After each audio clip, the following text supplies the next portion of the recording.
Okay, hi, I'm Sierra, and I'm going to take it up a little higher level to how we design a model that we use in the translator system to combine a whole bunch of biological and biomedical knowledge together in the form of knowledge graphs to answer some biomedical questions.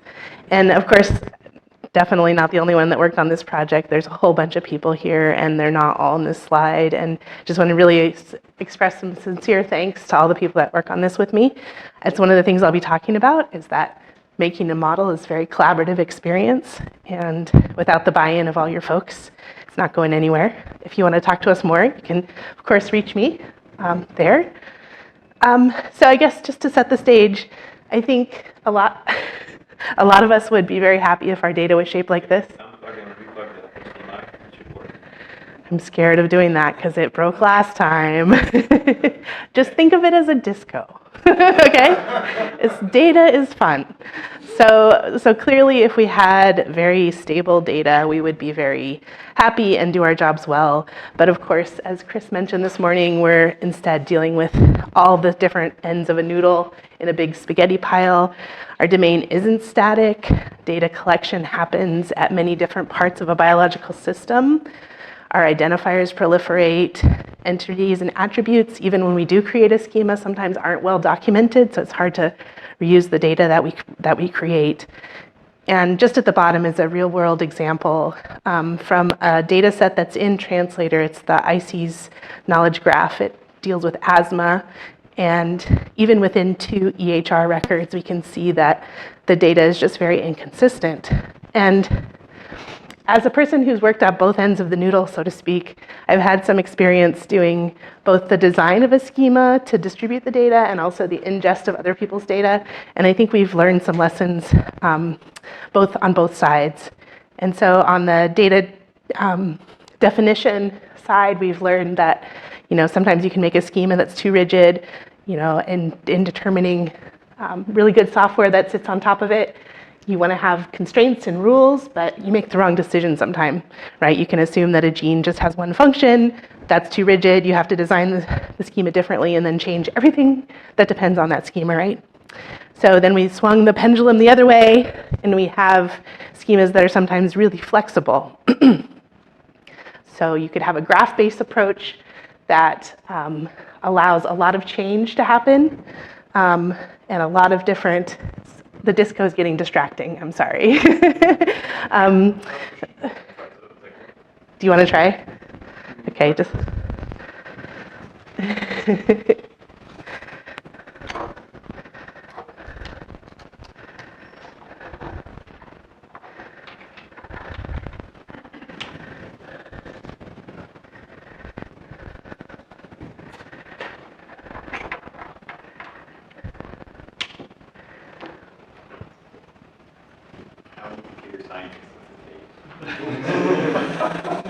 Sometimes you just can't, the machine is broken.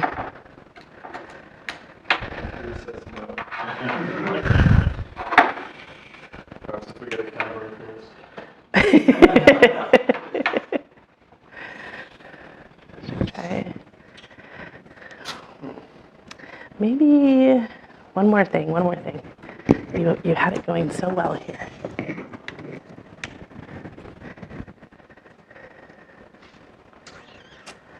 Are you using Keynote by chance? Just Google Slides. I had this exact error once, and the solution I used was to connect to the Zoom, and then they projected the Zoom. And for whatever reason, that was fine. It kept flickering in the previous. Hey, yeah, how we try live the titles to have the slides up? Oh, do you? Okay, great. Thank you, Tyler. Because I had the feeling, I'm going to blame... Down, it's too loud. Okay. I'm going to blame the Mac. That's what I like to do.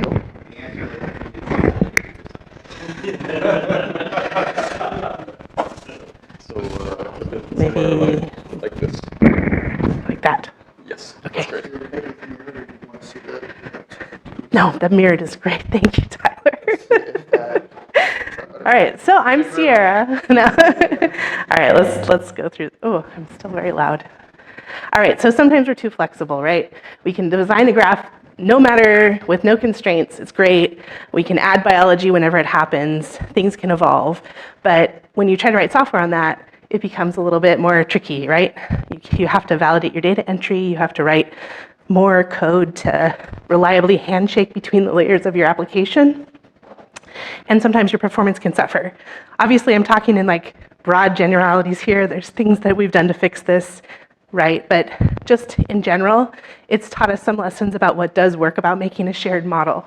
And I think it's broken down into two big practices. One, it's the social aspect, the collaboration that we work on, and then it's providing enough tools that our software can really work with it in a dynamic way. Okay, so the Biolink model tries to take these lessons and break them down into two different sets. The socio-technological ones, where we want to be able to speak to the people that are using our model. In fact, we want to reuse knowledge that people have created over time. We want to reuse ontologies. There's this whole wealth of data out there already. We don't need to recreate the wheel. We need to have really good community engagement and participation and buy-in. Biolink is open source. It has a permissive license. We have a public issue tracker. We try very hard to meet with our users every week. We try very hard to respond to their problems and to encourage contributions by both subject matter experts and by our technical team, because we really want the model to be understandable across all of the layers of our application. And to do this, we really need a robust modeling language. And Chris introduced that modeling language this morning. It's LinkML. So at its core, Biolink is really just nodes and edges. It's definitely a graph model. We call those classes and predicates. And predicates are a special kind of slot, which is just another word for an attribute, a column, a property, right? And so you can say really simple things like this chemical affects this gene, and we can add some attributes to that, saying in these publications, right? To get a little bit more deeper, we can look at some of the really rich metadata that Biolink captures to specify those classes and slots, right? We can write a description right in the definition of that class that anyone can read, right? And if you think of like a relational database, can you annotate a table with a description? No, right? You can do it in JSON schema maybe, but in JSON schema, can you establish a hierarchy between your objects? No. In Biolink, you can with this is a relationship, right? So we can establish a hierarchy of classes. We can also map to external resources. So in this exact mappings and narrow mapping section, we can say that the definition of disease in Biolink exactly maps to the definition of disease in the Mondo disease ontology. So we're going to reuse the existing knowledge there. And we can also use this component called ID prefixes in the meta-modeling language that lets us say all of these prefixes are, all of these identifier prefixes are used throughout our domain to represent a disease. And in fact, we're going to order those hierarchically, we're going to order those in preference order. So if you're coming into Biolink and you're trying to map your data to our model and you see a Mondo ID, guess what? It's going to be a disease. As I mentioned, Biolink classes are hierarchical. Amy Glenn from Steve's group wrote this really great app. So if you go to that link right there, you can kind of see the classes in our model and how they relate to each other. Just a little tiny example here. You know, we have something called an entity, and biological entity inherits from entity. All of its classes, all of its slot properties and everything come from entity. Disease is a child of biological entity. So you can see it's just building on knowledge in previous classes to make more specific ones. We also use multiple inheritance in Biolink. So, you know, if you've ever tried to ask a chemist and a biologist to agree on what a gene is, you might have some trouble. So we kind of use a mix-in hierarchy to allow a gene or a nucleic acid entity to be both a biological entity and a chemical entity. And if you want to explore the model in Python, you can use the Biolink Model Toolkit. It allows you to navigate these class hierarchies, look for those exact mappings if you wanted to use those programmatically, etc. So just like classes, all the slots in Biolink model have a lot of metadata as well. Same kind of metadata as the classes, except a few additional things that make them really helpful. You can define the domain and range of a slot. So I can say that, for names, I'm going to mostly find those on entities, and the range of that name slot is going to be, in this case, a label type, which is a custom type in Biolink, but it could be also something like a string or an integer, or even an enumerated list of values. So Biolink supports enumerations as well. All right, so the last thing we have is predicates. And predicates are really just a special kind of slot, right? Another synonym for that would be a relationship or a relation. And they hold between two different nodes or classes, and they allow us to make these simple triples, right? A subject acts on an object via a predicate, chemical affects a gene, chemical treats a disease, or a chemical, affects a gene again, but it has some extra metadata on it to say that which publication they're from. Okay, so the big question that we always get is like, how do I take this data that has no clue about what Biolink is and map it to Biolink? And in fact, the data I'm getting is way more complicated than these simple examples that we're showing. So this is one of our favorite ones that we've used lately in Biolink model modeling. We found this example from the Comparative Toxigenomics database, CTD, and they say things like methionine deficiency results in an increased expression of ADRB2 in the adipose tissue. And, if you just really look at that, it's a little bit difficult to figure out what are even the classes in that statement versus, what is the relationship between them. With the examples I've shown so far, really all you could get to would be something like methionine, the chemical entity, affects ADRB2. And that's true, but it really leaves a lot of the data from that statement on the ground. So we have to introduce a couple of more modeling components to Biolink. And those are what we call qualifiers. And the qualifiers help us refine the definition of our nodes or our classes to be more expressive, while also keeping true to the simple nature of Biolink. And, I think one of the hardest things to do is to choose what are your subjects and objects. And some of the processes that we use to choose those are whether or not we can make those classes compare to other data in the biomedical domain. So if I was going to say that the subject was methionine deficiency, I'd probably have a harder time comparing that to other data sets in our domain than I would comparing it to something like just methionine.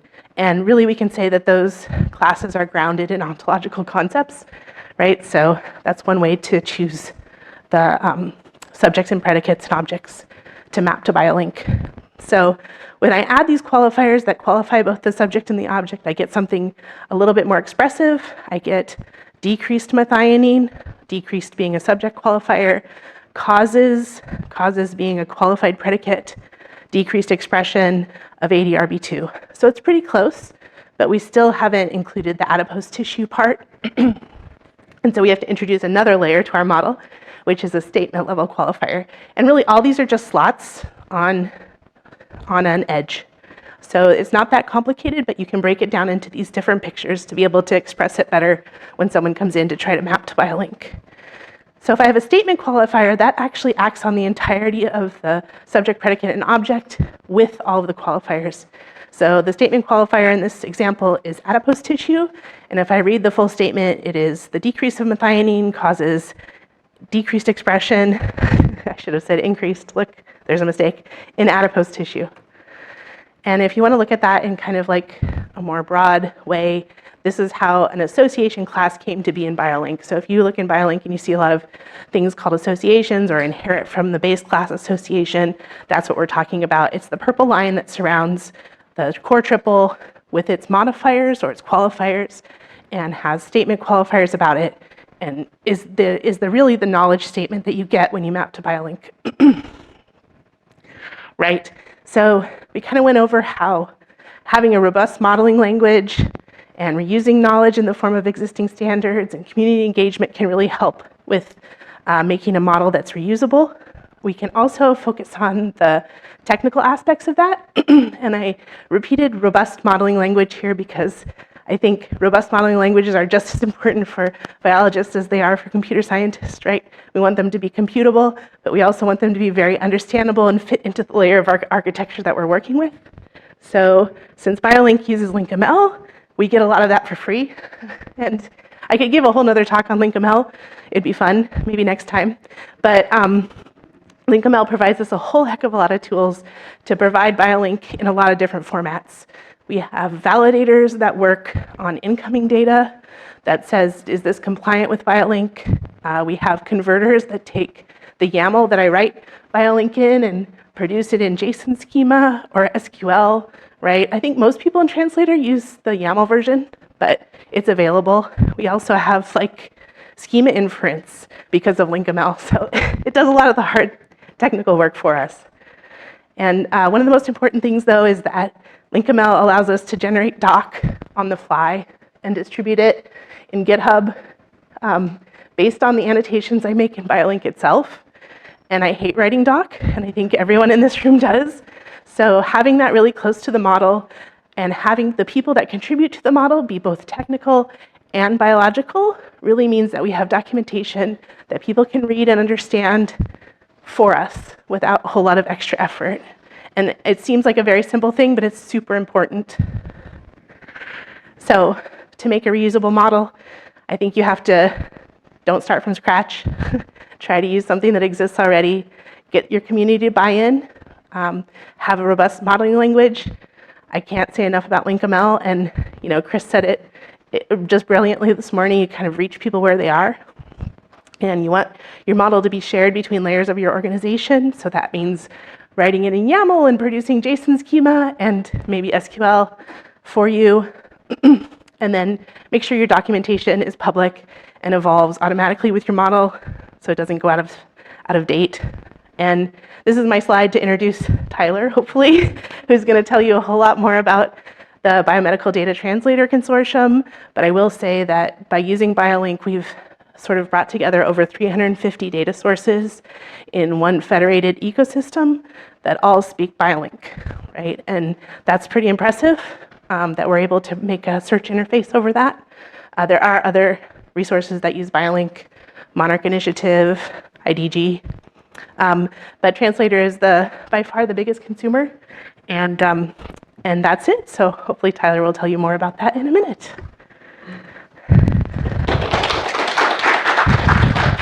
On his own computer.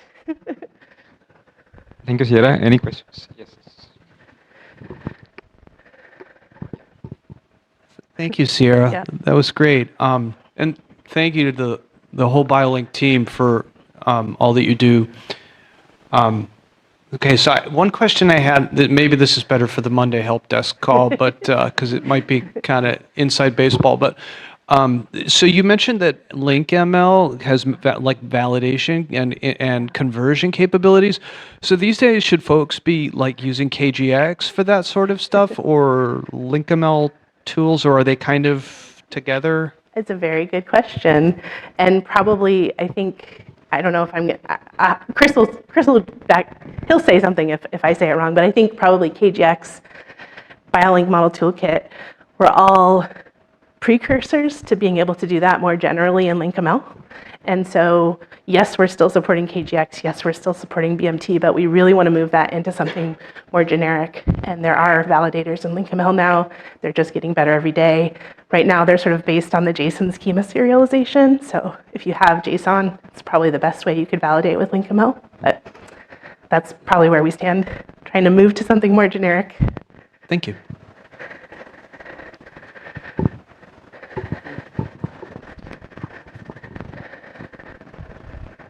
For Translator, we're now using the qualifiers on the predicates. Originally, my understanding is we were thinking about using predicates from relation ontology. Yes. And then we decided maybe not to do that because of maybe trying to get things upstream might be harder. Mm-hmm. But I'm just curious, for other projects that are using relation ontology, have they also had to invent basically the qualifiers, and should there be something like a qualifier ontology that's part of OBO or something like that? Yeah, it's a great question. I mean, it kind of parallels post-composition in some ways a little bit, right? So you're not just saying it's methionine, you're saying it's methionine deficient, right? That's kind of a post-composition of a term into an ontology, and I think there's probably been back and forth on whether or not to make that into an ontology like the HP that kind of combines some of that stuff or keep it separate.